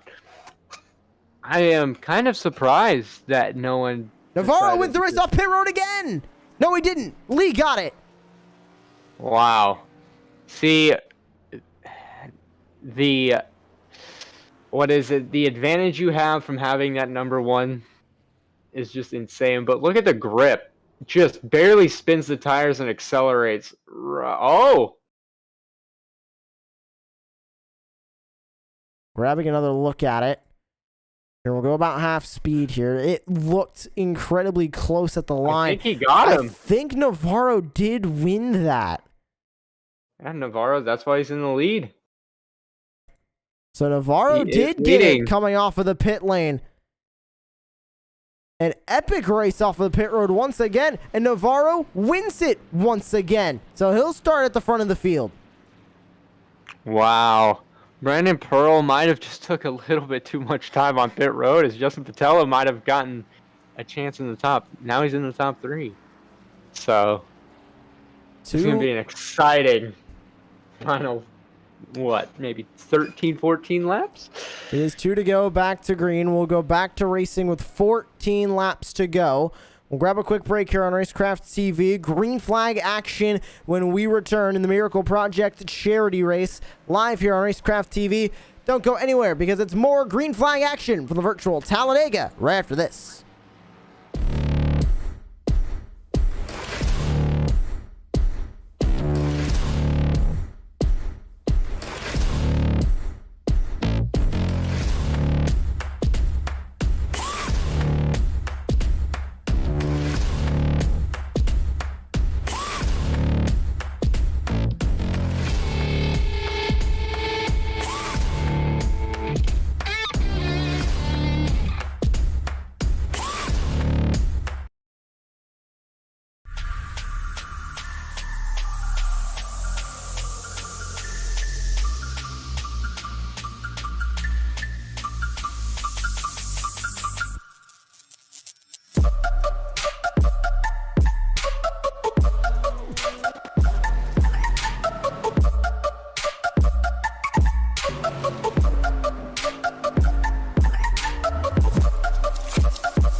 Welcome back to the virtual Talladega Superspeedway. You're tuning into coverage of the Miracle Project charity race live here on Racecraft TV. Peyton Hill, Joshua Lee, back with you here in the booth. And make sure that you're donating to the Miracle Project. It's themiracleproject.org/donate, helping kids, teens, and young adults with autism and other developmental disabilities to train them for life and get life skills that is necessary for them. You can check them out at themiracleproject.org. Donate there as well, and you can also donate to the GoFundMe page from the Shenandoah Shine. All proceeds from that GoFundMe are also going to the Miracle Project. Pace truck down into the safety of pit lane. 14 laps to go from the virtual Talladega. The 04 Matthew Lee on the inside line. He's not in control of the field. It's Andrew Navarro on the outside that's in control of the field. He's got Brandon Pearl behind him. Justin Botello behind the 04 Matthew Lee. Side by side, 5 rows deep. Everybody else straggling there on the inside line. We're backing our way at Dega. Great start for the 42. Yeah, almost too good of a start for the 42. Yeah, he might be leading, but look at this run that Matthew Lee's about to get. He had about a car length lead. I wonder if Matthew's even going to take it. I do not believe so. His pusher, I think that's Justin Botello on the outside, side by side for second place, might be having that good run. However, he needs help on that outside really bad as that inside lane starts to form. Help is starting to come, though. Here's the 4 right to the back bumper of Botello. He'll give him a shove heading into turn 3. Grenier trying to find himself back up to the front, but Botello too slow on that outside line. He did get stalled out when he lost his help. He's got Billy Gray behind him as well. Crystal King moved down to the bottom of the racetrack for a moment, back up to the outside. So goes the 72 back in the further back, or sorry, the 71 of Peyton Howell. We haven't talked about him all night. He's sitting there in 11th place trying to move his way up through the pack. Peyton Howell, he was definitely one of the people that I think he did cause one of the wrecks, so it's going to be a little sketchy up here and aggressive as we see Matthew Lee blocking, I think, the lane up above to try to keep it all together. Was that Matthew Lee? That was Matthew Lee. Oh, but Justin Botello on the outside of the leader. Oh, Andrew Navarro sideways. Gets it saved, and back onto the racetrack goes the 42. Will stay green as they work through turn 3. The 4 Grenier with a shove from the 00 Brandon Pearl, almost making contact there as well. The 3 of Billy Gray up by the wall on the catch fence. They're fighting to try and stay in this lead. Botello gets turned. Matthew Lee gets turned. Crystal King gets turned. Botello gets turned. Gray gets turned. Everybody gets turned. The caution flag waves. Oh, we're still wrecking. Big wreck here again. I definitely thought this was going to happen, but how many of those drivers that were caught in there don't have a fast repair? A handful of them don't. Here's the replay.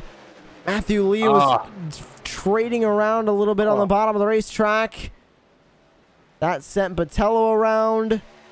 Here it is again. Matthew Lee just got into Botello just a little bit too much. King got involved. Botello came down and made contact with Billy Gray. And you can see it's 2 cars involved. Navarro with damage. Billy Gray gets sideswiped. Ooh, another car got made contact with Botello. I'm not sure who that car was that also made contact with him. Here's Botello coming out of here. Ooh, it's Curtis Critchley in the 27. Oh, Curtis Critchley, that was some tough luck. Who's the new leader, though? That is Jacob Grenier? That will be the 4 car of Jacob Grenier. Now, assuming nobody comes down into the pit lane, we know a lot of those damaged drivers are going to come down, and Botello makes contact with Matthew Lee.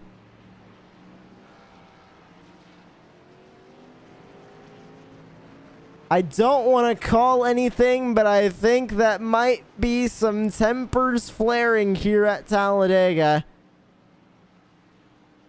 Wow, I did not expect that at all. But I did see and hear some things over the radio chatter. However, I will not repeat what was said, so that might be part of the reason of that. Now, we are not the iRacing admins.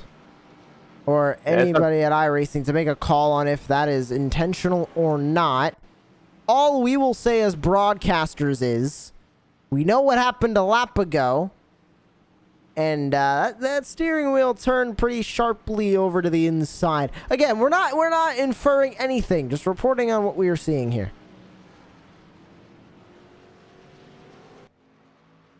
So that will conclude the pit cycle. A handful of cars came in. Nobody out of your lead pack, however. Still Jacob Grenier out in front. Brandon Pearl, Andrew Navarro, Rick Spencer, Walt, and Peyton Howell round out your top 5 currently on the racetrack. And now we sit in a position, Peyton, going back into racing with 9 laps to go. We'll grab 1 to go next time by the start-finish line. Then we'll go back to racing with 9 to go. This is going to get even more intense, but they're running out of time to wreck and still get their damage fixed, especially these drivers up in the front. 1 fast repair used for Grenier and Navarro. They still have 1 at their disposal. Drivers out of fast repairs: the 00, the 31, the 71, the 51, the 5, the 04, the 19, the 3, the 13, the 278, the 21, the 27, the 64, the 77, the 9, the 24, the 32, the 72, the 63, the 43. Everybody else in the field except for Grenier and Navarro have no fast repairs left. Wow. They're going to we know they're going to keep this energy up.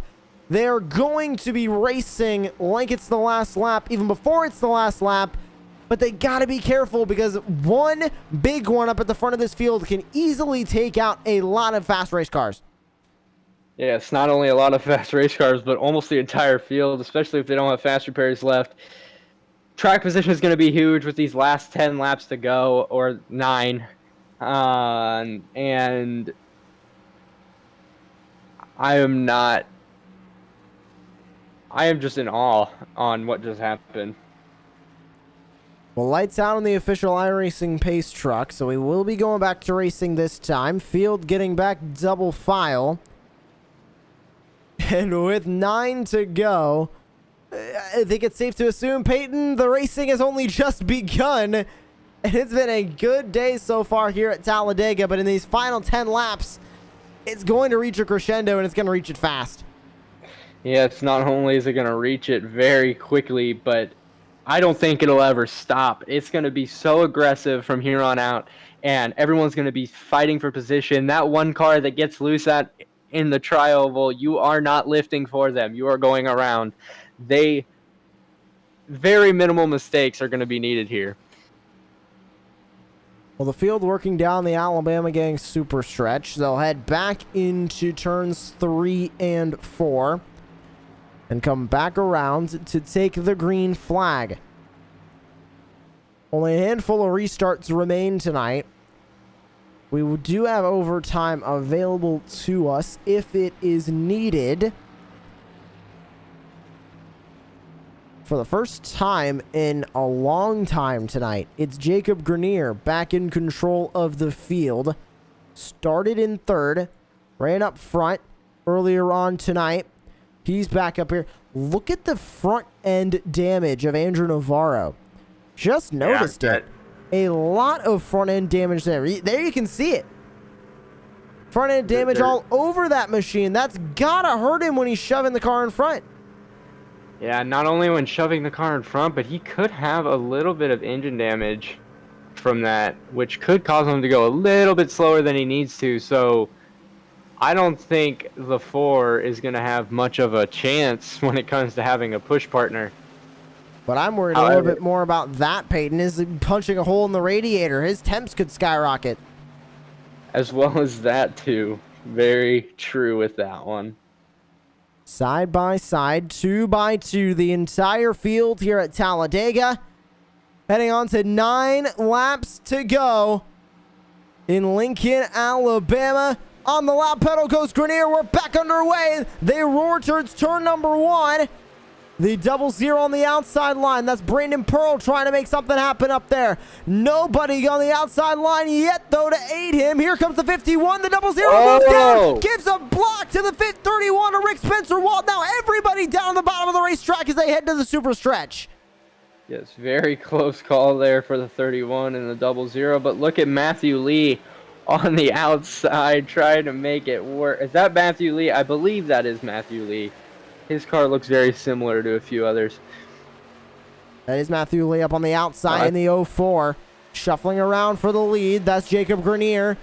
All over his back bumper is the 42 Navarro. Can Navarro pull up in front of the 04, try and make a move? He won't. He'll let the 04 get side by side. A huge shove coming from the 71 of Peyton Howell for Matthew Lee, trying to reach back into the lead. Ooh, Peyton Howell now coming... trying to make his way back up into the lead. Definitely doesn't look as solid as Andrew Navarro's pushes.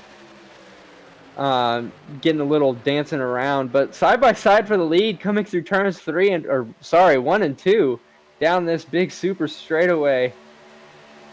Wow, we're going 3 wide as well. Oh, we have some cars joining them too. That would be the 278 of Crystal King. He's going to join the 19 of Clayton Ward. 44 on the car, 19 on the timing, and he's going to fall right back down to the end of this line. Outside line fizzles out. Now the middle line becomes the outside as they run the middle of the racetrack, led by the 04, Matthew Lee, trying to make his way back up to the front. He's side by side with his teammate, the 42 of Matthew Navarro, for second place. It's all Jacob Grenier at the front in the 4 with 7 to go. These drivers are pushing as hard as they possibly can, putting their all into this. Not very many laps left in this race, and still battling as hard as they can, as that looks like a very good run for the 04 of Matthew Lee. Not going to be able to clear the inside just yet. Yes, he does. He pulls down, gives a huge block to the 4 of Jacob Grenier. Now the 04 of Matthew Lee takes the lead. The 71 now on the outside. A little bit of help from the 3 car of Billy Gray. That outside line starting to come in here at the late portion of this race. Can the 71 of Peyton Howell reach the lead for the first time tonight? They're side by side for the lead coming through the tri-oval. Peyton Howell needs to hold it super straight for the person pushing him, but he also has to make sure that he's getting pushed. This is a huge teamwork battle here, and with all these trucks wanting to win and only one winner, it's going to be a dogfight. Oh, the 42 gets a little bit squirrely on the bottom of the racetrack. He's able to save it. He's all over the back bumper of the 4 Grenier. Grenier going to hop up to the outside. Navarro back to the bottom. He makes contact with the 0-0 Brandon Pearl. Pearl comes back up the racetrack right in front of his teammate Joshua Abbey. Or that's the 51 machine of Bradley Wilson. They all save it. Now 3 wide, majority of the way through the pack. Grenier stuck in the middle. Crystal King going to join him in the middle. It's Matthew Lee out in front now in the 04. Matthew Lee now out front with coming to 5 to go. That is almost shocking on what just happened in that amount of time. And the chaos. Around. Contact in the back. That's Crystal King getting shoved around. No caution. King survived that. Just used the other car. It just banked right off of it. But I don't believe that they are going to have the ability to keep going forward. Crystal King falls to 13th, but out in front, it's still Matthew Lee, and we're still green, coming to 4 to go at the line.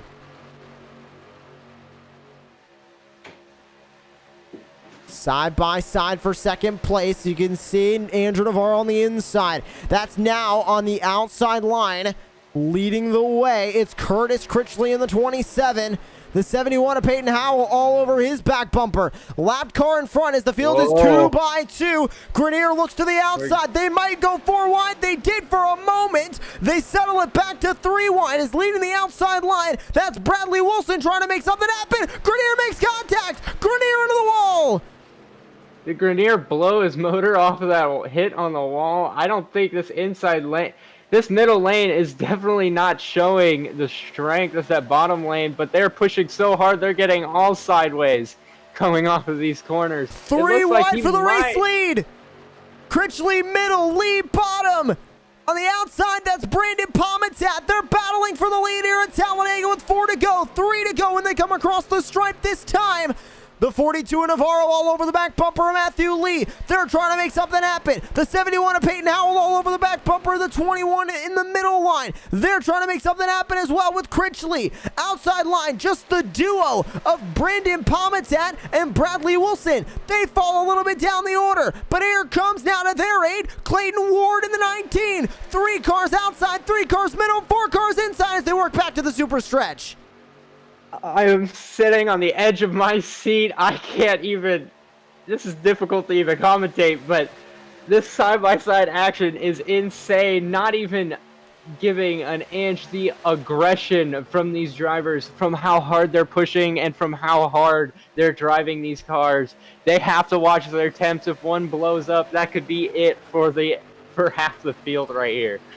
Still 3 wide for the lead. They're going to take 2 to go. Coming to the start-finish line this time by Palmitat with a little bit of help from Bradley Wilson. He was able to pull out in front just for a moment. At the line, it looks like it will be Matthew Lee grabbing the lead. Critchley in the middle loses a bit of help from the 71. Still 3 by 3 for multiple rows deep as they work back to 1 and 2. Stuck in the middle of everything is the 71 of Peyton Howell. Can he try and get around Critchley? Can Critchley try and get enough of a push to make his way around the 04? He hasn't been able to do it yet. Navarro still all over the back bumper of Lee as they work their way back into turn 3. At what point do you can't do anything other than just shove your driver in front of you, and you have to hold your line. If you come at least even a little bit off center with the driver in front of you, you could turn them and cause chaos. And coming to the white flag, I believe this time by, wow.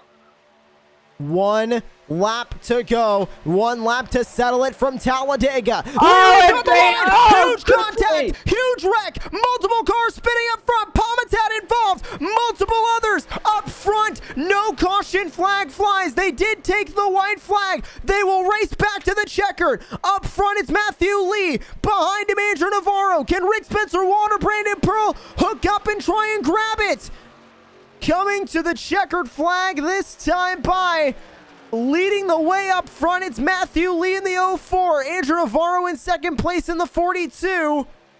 How hard will Matthew Lee block for this lead coming off of 4? You definitely don't want to give up that bottom, but if you do... Oh, up the track. They're coming to the checkered flag this time. 3 wide for the race lead. Oh, look at the 31. Outside. That's Rick Spencer Wall trying to make it happen. Is he going to steal it? He's going to get it. Rick Spencer Wall wins out the line. Rick Spencer Walt stole it from Matthew Lee and Andrew Navarro, the 2 drivers that I thought would have it since like lap 2. What a race, and the 3 wide finish. That is a perfect race finish for a Talladega finish. I am not sure what we just witnessed here, but the 31 with a last-minute pass around the outside for the win, and he takes it. I originally thought something happened. It looks like we saw the checkered flag on our scoring box, but they were racing back to the stripe. We'll grab this replay here. 3 wide coming to the line. It's the 31 with the last-minute push that got it. I thought the 31 was just going to pick a car and just stick with it, but he said, I want the win too. He went for it. Here's the replay right as they come across the line. You can see the 42 goes down trying to side draft off the 04. There's the 31 trying to make it happen there. He takes the lead and takes the checkered flag coming across the line. An unreal finish from the virtual Talladega Superspeedway. There's the celebration from your current race winner, the 31 of Rick Spencer Waltz. And we'll grab a look at your full finishing results here on Racecraft TV. after that insane battle for the race win. Rick Spencer Walt takes it on the final lap. Matthew Lee, Andrew Navarro settle for second and third. Brandon Pearl in fourth. In fifth, it's Curtis Critchley. Clayton Ward, Bradley Wilson, Garrett Delph, Billy Gray, and Brandon Pomatat round out your top 10. Down the rest of the order, Justin Botello finishes in 11th. Crystal King in 12th. Peyton Howell finishes first car 1 lap down. Jacob Grenier, same thing, 1 lap down. Jariah Orts finishes 3 down. S.E. Martin finishes 4 laps down. Joshua Abbey finishes 5 laps down. Clayton Kincart finishes 12 down. Garrett Wolfenbarger, a great day for him. He unfortunately got caught up in too many incidents, finishes 17 down. Bladen Edwards finishes in 20th, 18 laps down. And rounding out your field tonight, James Morgan, Colton Kincart, Parker Collins, and Herman Hart, the 24 drivers that took the green flag here tonight. And we have our race winner standing by with us. It's Rick Spencer Walt. Rick, first thing, what a race, what a finish. Take us through that entire final lap, because it was down to the last couple of feet for you in the 31. Yeah, for sure. I don't. I gotta go watch the replay. I don't really know what happened coming down the front chute. I think we were 4 wide or something. I got hooked in the right rear, and I don't even know how I saved it at that point. And then I had one left behind me. It kind of helped me push me out a little, and then I could get a big draft and get up to them guys. So it was unreal finish. And when you see them all wrecking in front of you, and you end up, you need to see the two side by side in front of you, and you just need to pick a lane. What made you decide to go all the way up to the outside? Did you think you had enough of a run to make it around? No, honestly, I didn't think I had enough. I thought when I went out there, I'd stall out, to be honest with you, and I was able to side draft Navarro a little bit, and that just kind of, I side drafted him, then I think I pulled off him a bit, and it pulled me around him, and those guys stalled each other out a bit more. So, no, I was just gonna whip her high, and I wanted to finish 3 wide no matter what. So that was my plan. And of course, this night, all for charity. What does it mean to not only win a race here at Talladega against some of the best racers in iRacing, but to also win one that is backed and specifically for charity like this one for the Miracle Project? Yeah, for sure. Means a lot to help some kids out. Do whatever we can as a team over here with CGE also, and I know Shenandoah Shine, they put on a lot of fundraiser stuff, and it's cool to give back. I race myself in real life, so we try to include our team with something like that at the tracks and help give back whenever we can. So it's been great. Amazing team with CGE too, and amazing event these guys put on, and fundraiser for sure. Well, thank you so much for joining us here in the Racecraft TV commentary box, and congratulations on your win. Thanks a lot. Thanks for everything you guys do too. Rick Spencer Walton, the 31, an unexpected winner, but man, what a finish here from Talladega. Now standing by with Peyton Hill, second place finisher Matthew Lee in the 04. Hey, how you doing, Matthew? Good, you guys? Oh, doing great. Now, in that finish, when you came out of 4, did you think you had that win? It honestly all depended on what Andrew did. If Andrew pulled out like that, I knew I didn't really have much of a chance because Rick was going to get that big run. So it was kind of try to slow those guys up as much as I could once he pulled out, and hope I could get back there quicker. Man, what a race to the finish. You pulled off second, though, coming to the line.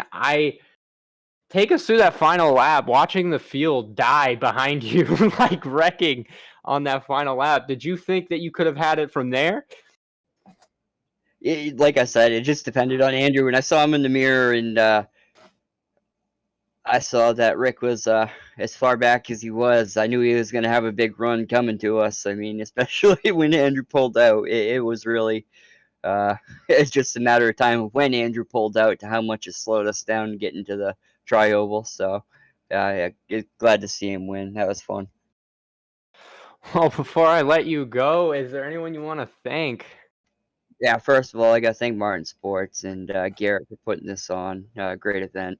All the guys at CGE, Coney Setup Shop, GTR Simulators, and Shenandoah Shine. All right. Well, congratulations on your second. And yes, thank you for coming in the booth. Thank you, guys. Yes, Matthew Lee. Great day for Matthew Lee, even though he ended up there in second place. And now joining us here in the commentary booth, Andrew Navarro, third place finisher on the night. And Andrew, you were up front for, I think, more than anybody tonight, but unfortunately couldn't get it done. You were so dominant all night. Did it honestly sting a little bit to walk away not only outside of the win, but in third place and not runner-up? Honestly, no. I knew I had so much damage. I think I was missing part of my front bumper. So I was just happy to finish in the top 3 at the end. But early on, I definitely thought we were the car to beat. But it's really hard when everybody's on the same setup. And, you know, Rick and Matt, I'm working with them because they're my teammates and stuff. So you're always kind of keeping that little team game in the thing. But, you know, in the last lap, final corners, you're going to try to go for it, teammate or not teammate. And you won the last charity event here representing the JDRF here at the Talladega Super Speedway. How much did you want to go 2 for 2 here on Racecraft TV in these charity races? Yeah, I wanted to win quite a bit. It would actually be 5 for 5. They used to do, this was way back when, but they did a few ones. So I was, 4 for 5 ain't bad, but it was crazy because the setup was with the massive runs. I mean, the leader was such at a disadvantage. I think the damage just killed my car at the end. And of course, this is all representing the Miracle Project. What does it mean to you? Obviously, you've competed in a number of these charity events, but to keep coming back and competing in these charity events, what does it mean to you? Yeah, it means a lot. We've been running these for a while now. Especially we know people with autism, so it's for a good cause, and I don't mind donating $25 every few months to charity to have some fun with some guys. But I think next time we do one of these things, we got to watch out with that Justin Botello guy. He was just all over the place, and he's usually like that too. So. Well, thank you so much for joining us here in the Racecraft TV commentary booth, and thank you so much for congratulations on your third place. Thank you. Great to hear from your top 3 finishers here at the virtual Talladega Super Speedway. And Peyton, final thoughts on that race. It was intense all the way to the checkered flag, and a 3-wide finish. You couldn't script it better than that. No, you could not definitely not script it even better than that. That was a beautiful finish that was made for a Talladega finish. So I am excited that I got exactly what I was expecting. The wrecks, the fun racing, the 3-wide action, all of it. I am just very proud. Well, thank you so much for joining us here on Racecraft TV for tonight's race. Remember, you can donate to the Miracle Project, themiracleproject.org/donate, or click the GoFundMe link that is currently in our chat room, and you can donate through the Shenandoah Shine campaign to help raise money for the Miracle Project, supporting, nurturing, and inspiring children, teens, and young adults with autism and other developmental disabilities, as well as their families, through innovative socialization skills and transformational life-building protocols. They are dedicated to providing a positive and nurturing environment for individuals with autism and their families while building a community of knowledge, acceptance, and joy. Once again, you can donate directly to the Miracle Project at themiracleproject.org/donate, or click the GoFundMe link that we'll post one more time in the chat room to give through the Shenandoah Shine GoFundMe campaign. All proceeds going directly to the Miracle Project. Thank you so much for joining us here tonight for Racecraft TV's coverage of the Miracle Project charity event from the virtual Talladega Super Speedway. It was an epic race to the finish, and we're glad all of you could have joined us here tonight. For Peyton Hill, I'm Joshua Lee, and we're saying good night from the virtual Talladega Super Speedway.